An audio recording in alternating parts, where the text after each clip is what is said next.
We started when the church was in formation.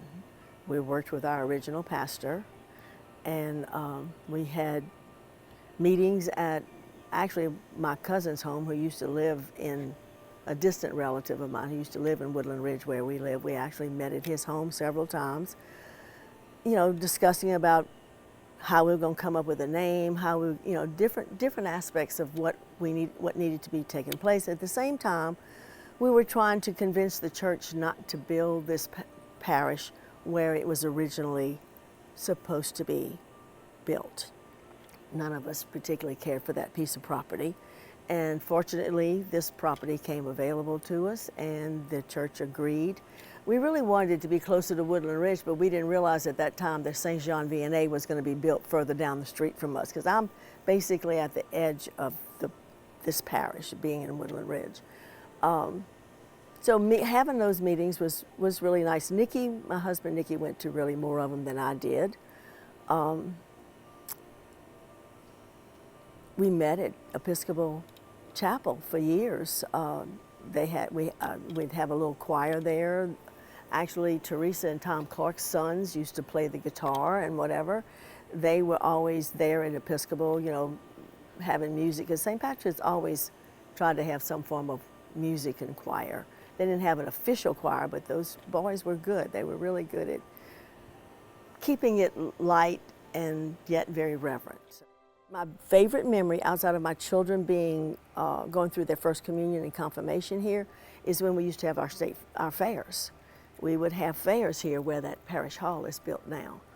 And they were a lot of fun. They were a lot of work.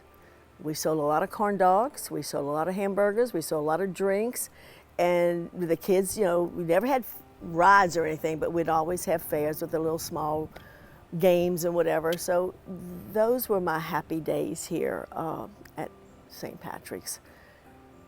And also singing in the choir. I actually was a choir member for a long time when I was in between the years I wasn't working. So let's say it was from 1978 to 1990 or a little after that. Then when I went back to work full time, it became cumbersome to continue to participate.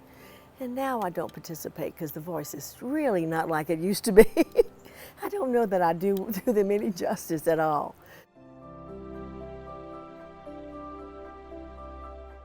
St. Patrick's has been very blessed with really good priests that have kept it going. And we've always had a lot of support with different ministries.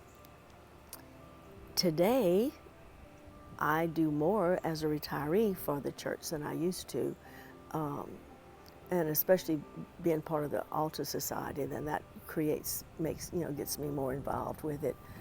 But St. Patrick's is just a wonderful church.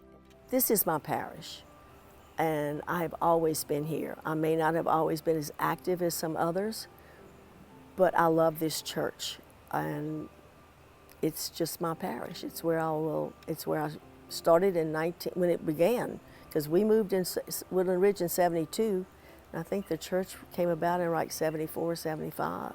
I just love St. Pat's. I love everything about it. I love the people. I just love my church.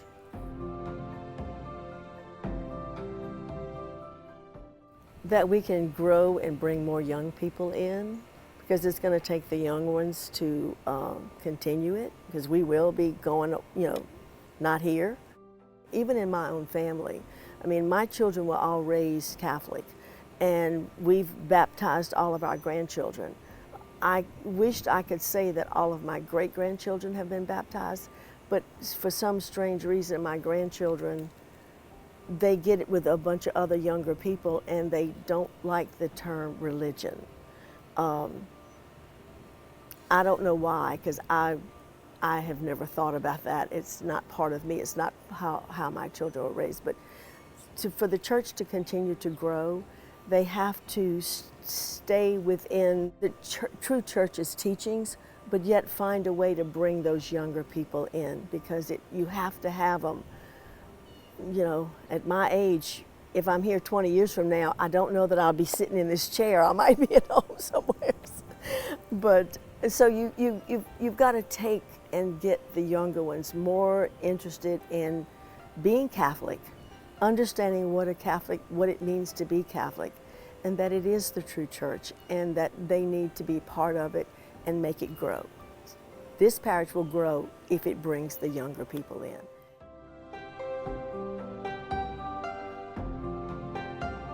You have to have a lot of faith to believe a lot of the things that we believe in.